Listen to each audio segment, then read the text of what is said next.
Hey guys, in this episode of Back to Basics, we're going to be talking about the PvZ fast expansion. We're going to be talking about the build order for it.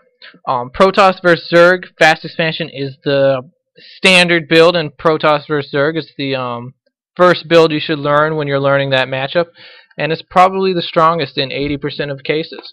And we're also going to be talking about building placement and timings for this build. It's a definitely timing-oriented build, and it's also key to learn how to place your buildings so you can stop all-in rushes like Zergling rushes, Baneling busts, and Roach rushes.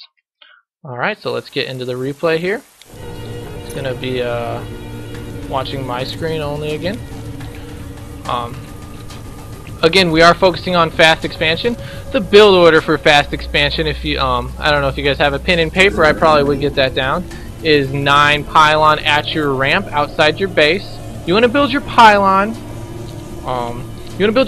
In the middle of your ramp area here, so that your pylon powers the whole top of the ramp. So I can build a gateway here, a forge right next to it, and then a cybernetics core right next to that. So I'll only have a small little choke for zealots to block, and that'll be the strongest against the Baneling bust. It'll be strongest against if you see a Baneling bust, you have to add buildings behind those 3 buildings as well, because Baneling bust can be a pain to deal with. But if you build a whole pylon wall behind that, the Baneling bust will do absolutely nothing. Okay, so you see, right away, like I'll talk about, I'll pause it for a second. I build the pylon right where I said I needed to build it, and I just go scout right away on 9. Getting this early scouting information is going to give me all the necessary scouting information that I need. He could be going like 6 pool or something, and I'd scout it soon enough to where I could get a forge up here, build pylon back here, and start cannons back here. That's how you'd stop a 6 pool. Just go ahead and build your forge still here as normal, but then build a pylon and cannons back here to stop it. Or you can also try a 2-gate, but that's kind of tough to pull off because that takes a lot of micro against the Zerglings. Okay, but I don't see a 6 pool. I see an extractor first, which probably means some type of rush build, and I know that. So I'm going to be throwing just up my gateway, just as very standard on 13. I've been chrono boosting my Nexus, obviously, and then on 13 supply, throwing up my gateway here. This is all just very, very standard here.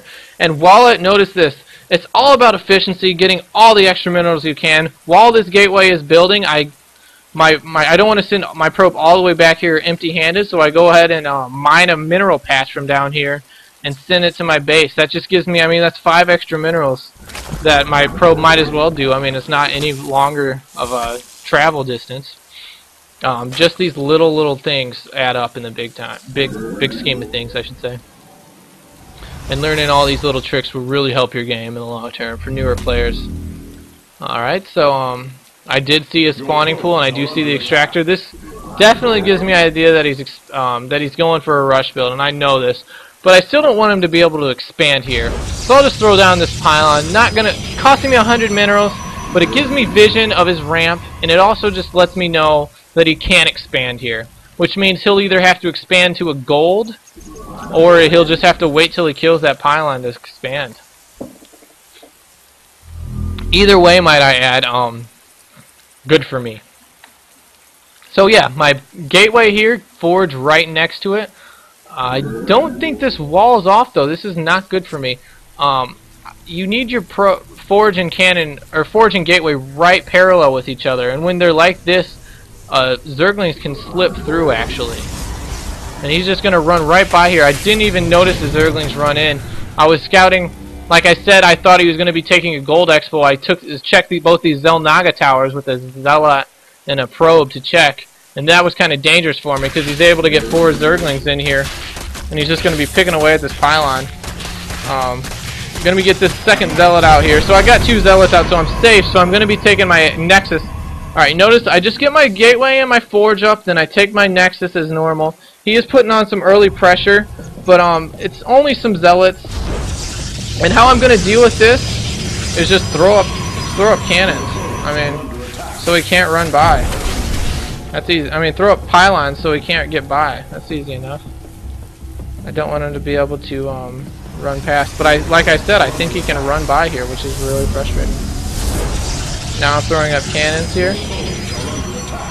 Very standard, but I kept that probe alive for a long time, and I only saw Zerglings.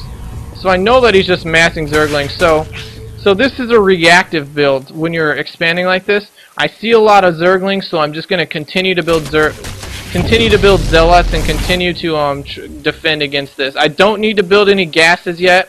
I don't need to go crazy with my expo or anything. I don't need any gas at all. I just need to defend this rush, so I need cannons and Zealots. That's the thing to remember. A fast expansion build is very reactive to what you see, and that's key to remember. And I do see that wall isn't laying tight, so I'm building that Zealot there to block it. And he's just doing a really nice job with these Zerglings, but he loses them all at that point. That's pretty bad. But and this is real annoying here. I kept replacing my Zealot where the placement is, and he's able to pop by actually, which is really frustrating. Getting all these speedlings in my base is just so annoying. He's being real annoying with these Zerglings here. But it's not many Zerglings, so I'm just gonna go ahead and attack it. It's cost me a couple probes, but getting rid of the threat. Still haven't matered to my expo. That's probably a mistake. I should have taken some of my probes off my main base and sent them to my expo. If you're a new player, you probably don't know about that, but that is key to do early in the game. I'm probably gonna do it here very soon. I've just been preoccupied with dealing with this rush early on. But I should be doing it here any second. I think I'm waiting for my probe count to get a little higher though. Alright, so I sent another probe in, and I only see 4 or 6 Zerglings, so I know I'm just, I know I can be aggressive with these Zealots. I'm gonna wait to get one more, and if, the problem with him losing all those early Zerglings is it really hurts his, options. His 2 options are either mass Zerglings and just continue to try to mass Zerglings and push out, and kill me that way, which would be a really stupid thing to do, because now I have this wall secured, I have these cannons, he'll never get by that. Or just start droning up. And if he's forced to drone up, and I know that he's forced to drone up, attacking like this at this point is just so so easy to do and so smart, because he's not going to have the units to deal with this. And as you see, he's only got 4 Zerglings, 6 Zerglings against my 5 Zealots. That's just not enough. And, attacks like these are things you're going to learn later in the game. It's hard later when you play the game a little more. It's hard to know exactly when to do this and when to stay at your base. But again, the more you play, the more you'll start to realize when in fact is a good time. But he has added roaches now. But I'm going to be able to get this queen, which is really huge early game, and then just run away. So I see early roaches, so I know he's got to be really low drone count, which really, really hurts him. And I see the roaches, so I know he probably hasn't thrown up a layer yet either. So I'm just going to go ahead and throw a Stargate up. Because since he's going roaches, he's probably going to be trying some all-in roach rush. And since Void Rays are air units, roaches can't attack them. So going Void Ray at this point is great. Void Rays against roach all-ins is great. It really helps. I mean, you can go Immortals too, but I just like roaches. I just like Void Rays because, I mean, they can pretty much end the game. I mean, Immortals can too, but Void Rays are just more fun to use as well. Although I do use Immortals more often in PvZ than I do use Void Rays, because if they're doing a standard build, Void Rays are fairly weak.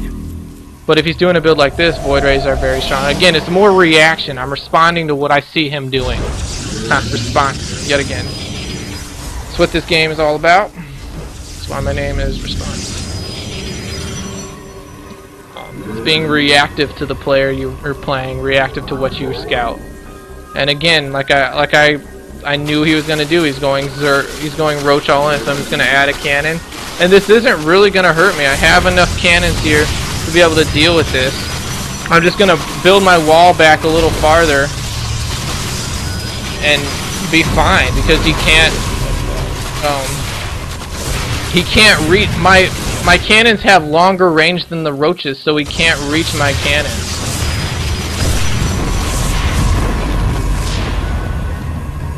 So I'm pretty much just safe here. It's gonna be suicide for him to try to break through this. And as I say, it's suicide. He goes. He's mainly going because he saw the Void Ray, and he knows that he can't stop it. Because, as you see, I'm just going to work with the Void Ray right now.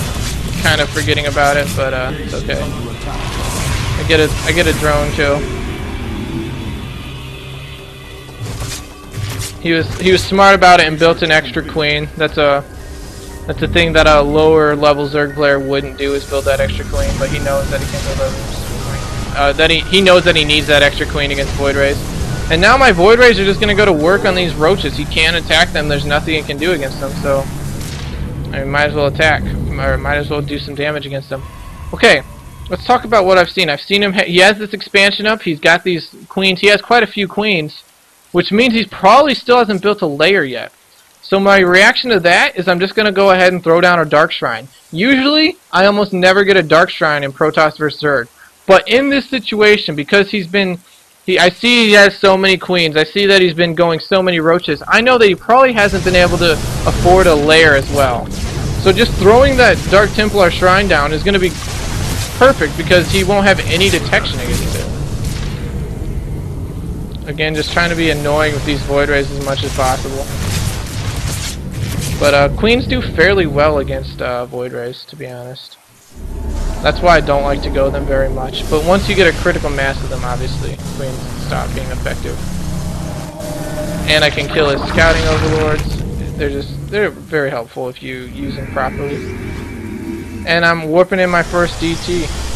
Gonna warp in 4 more here and just go for the attack. This is just a completely random, it seems like a completely bad unit composition in Protoss vs. Zerg most of the time. But because of what I've scouted and because of what I've seen, it's like the perfect unit composition against his army. Cloaked units and air units, the two things that he isn't ready for. And that's what StarCraft is all about. It's reacting to your opponent, seeing what he's doing, and countering it appropriately. And now he's like, oh crap. I haven't built an Overseer. Not even sure if he has a lair or not. Picking off these Zerg queens right now. And I'm not even sure if he has a lair yet. I doubt he does. And now these Void Rays can just go to work because those queens are cleared out. And these Dark Templar are also just cleaning up because he doesn't have any detection. So I mean, my entire army he can't even hurt. Talk about cost effective. Again, it was all because of what I scouted. This isn't a standard unit composition. That's what you got. That's what new players really have to learn. It's not StarCraft and StarCraft 2.